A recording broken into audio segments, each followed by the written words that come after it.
In 1956, there was a documentary.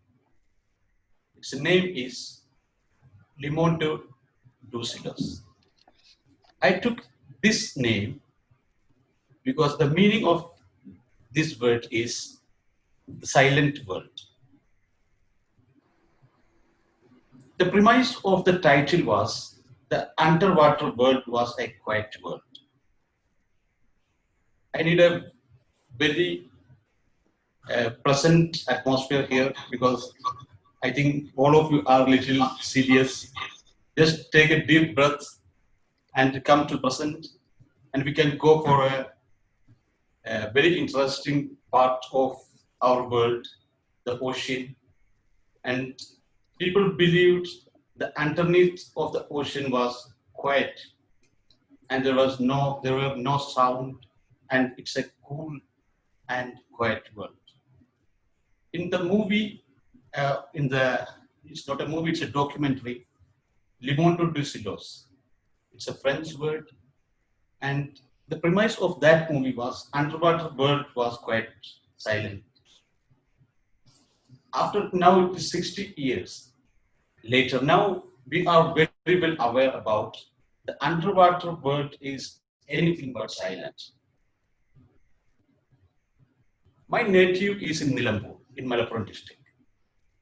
Nilambur is very rich in waterfalls, rivers, and thick forest. On my early ages, my main hobby, not only so many of my friends, our great hobby was just walking through the jungle, fishing, swimming, watching the waterfalls. Were our main hobbies in the childhood. It was really amazed me, and it was a mystery for me, the sound of the jungle. Have you ever experienced the sound and the music of the jungle? How it was? It was that time, it was my dream to swim in the sea, in the deep ocean, the deep blue ocean. It was a dream for me at that time. But after, can you hear me? Yeah, okay. But the sea was very far from our place at that time. So we explored jungle and river in most of our childhood days. But when I came here in Dubai, I was very much happy to see the wide and beautiful seas in Dubai. Sharjah, Ajman, Ummerkoya, everywhere there is sea and beautiful beaches. This morning also I woke up at 4:30 and went to the beach and swim as much I can and came back with my children and with my family. It is that give us big pleasure, enjoyment, physical exercise, everything. Just before we discussed about the activities, what we are doing, but swimming is not yet introduced in Talkmasters. Now today I'm going to talk about the major part of our planet, the sea, the underwater sea. It is about 70% of our planet is covered by water. We only explored a little, that means only 5% of the sea only we have explored. That means we are living in a planet where we don't know that much about it.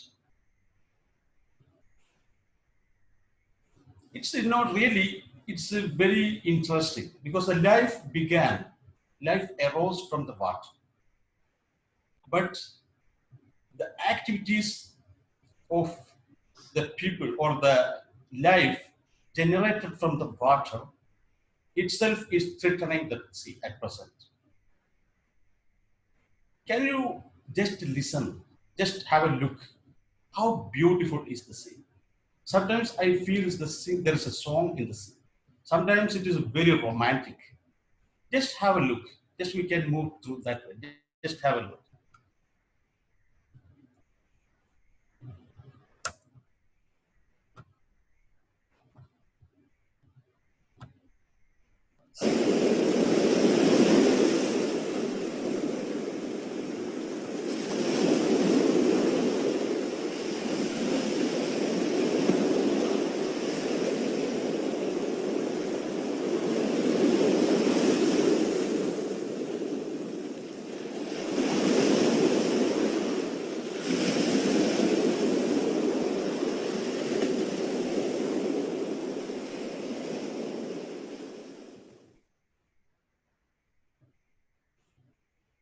How is it?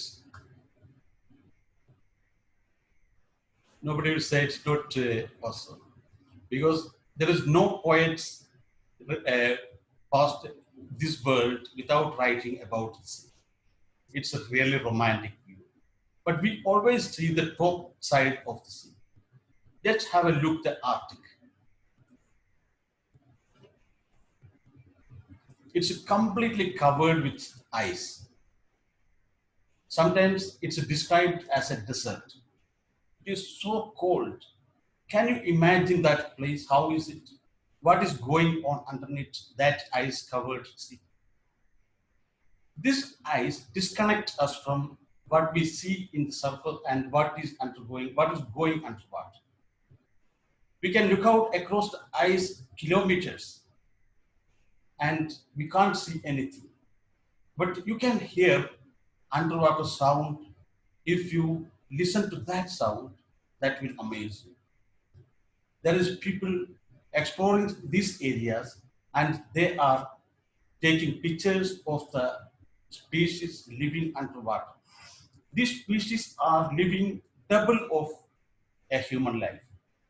We can't avoid these species because it's their world too. And also 70% is conquered by them, not us. Marine mammals and animals use sounds to study their habit. They are using different type of sounds. They are singing to keep communication with each other, to navigate to different places, and to detect the predators and prey.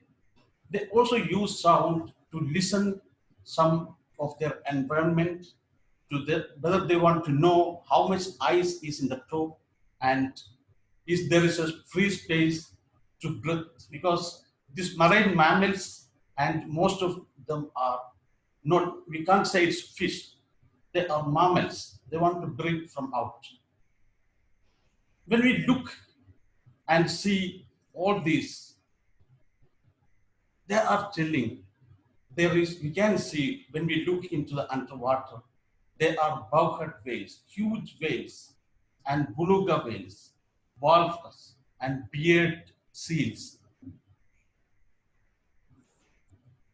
These mammals are huge. Some bowhead mammals, bowhead whales, they are the size of a 10-story building. There are different type of sounds. The ice, the covered ice also makes sound. It is cracking each other, its cracks sometimes make sounds. And the sounds of these huge mammals, the ice sometimes it collides, sometimes the temperature difference also make issues in the ice covered water. Under all this ice covered water, we never expect that there is that much of sounds and communication going on underwater. Because we are normally humans, we are visual animals. Mostly we navigate based on the vision, not all, but mostly. Most of us are visual animals. Our sense of sight is how we navigate in the world. The marine mammals, they live underwater. Sound is the sense by which they see. And sound transmit very well underwater, much better than it does in the open air. In the sea, you can communicate better than how you are communicating in the open air. That means the sounds producing by these mammals, it can travel a very long distance that we can't imagine, that much of distance. In Arctic, Especially this is very important because not only Arctic marine mammals have to hear each other, but they also have to listen the cues of the environment. The, that might indicate heavy ice ahead or open water. Remember, they spend much of time underwater because of them, even their mammals, they will spend much of the time underwater. And they also need the surface to breathe. So they might listen for the ice break or listen the echoes of the nearby ice. Arctic marine mammals live in a rich and varied underwater soundscape. In the spring, it can be it's a sound of mixed sound of different species of different mammals that will create a cacophony of sound.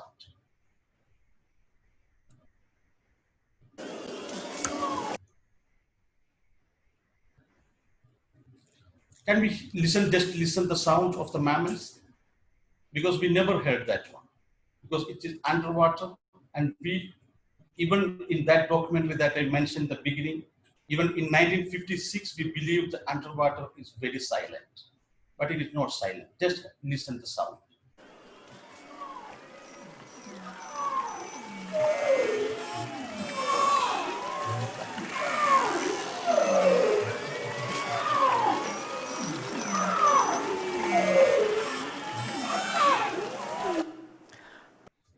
Now, just move on. Now we discussed about the place in the top part of the sea. It's a sunlight zone, and after that, the twilight zone. It's around 200 meters, it's a sunlight zone. And after that, around 2000 meters, go to the twilight zone. In this region, we can see these all mammals and the fishes and everything what we have discussed now. But this is only 5% of the ocean. The major part, about more than 95% of the ocean is below that one. It's the dark zone. It says midnight zone. Today, there are more than 50,000 ships in the ocean in each day, every day. More than 50,000 ships in each day. Increased oil exploration and extraction, the potential of commercial shipping as well as increased tourism. Now we know that ships noise increasing and affecting the daily life and stress, it's increased the stress hormones of the whales and is disrupting their life. It's changed the vocal and swimming behavior of fish and mammals. We can't say it's a simple matter because it's a huge place and we are trying to destroy this ecosystem of giant mammals. Now, if you use a hydrophone is a type of recording phones that you can use in the water. If you use hydrophone and record the underwater ambience,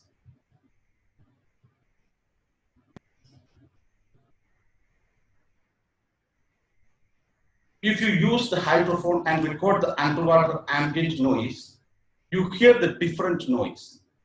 What we're hearing in our microphone are the very sound of climate change. We are hearing this from three fronts, from the air, from the water, and the land. Climate change by invading to Arctic by the subarctic species affect the ecosystem of these whales very badly. Bowhead whales, they evolved to live under ice-covered water. Remember, sound is the most important sense of these animals. Not only the physical habitat or the Arctic changing rapidly, but the acoustic habit too. We can't reduce with the wind speed or keep subarctic animals migrating from north, but we can work local solutions to reduce human-caused underwater noise. One of these solutions is to slow down the ships that travel to Arctic because slower ship is a quieter ship. We can restrict access in reasons in the seasons and regions that are important for mating or feeding or migrating. We can get smarter for quieting ships and find better way to explore ocean water. The good news is there are many people and many organizations working on this. We humans have to do hard work for the silent world of underwater. Then we can protect the giant bowhead whales and all these species. All what we discuss is a very small part of the ocean. The ocean is bigger than what we are thinking. So we want to take more care. The deepest part of the ocean, the Challenger Deep, that is around 10,900 meters. That will be around 36,000 feet. Can you imagine? The commercial flights flying height is around approximately 36,000 feet. That much of deep ocean, we have to protect that one. Because the life began from the ocean. Then it's our responsibility. There is nothing wrong with enjoying looking at the surface of the ocean itself. When you finally see what goes underwater, you realize that you are being missing the whole point of the ocean. Staying on the surface all the time is like going to the circus and staring at the outside the tent.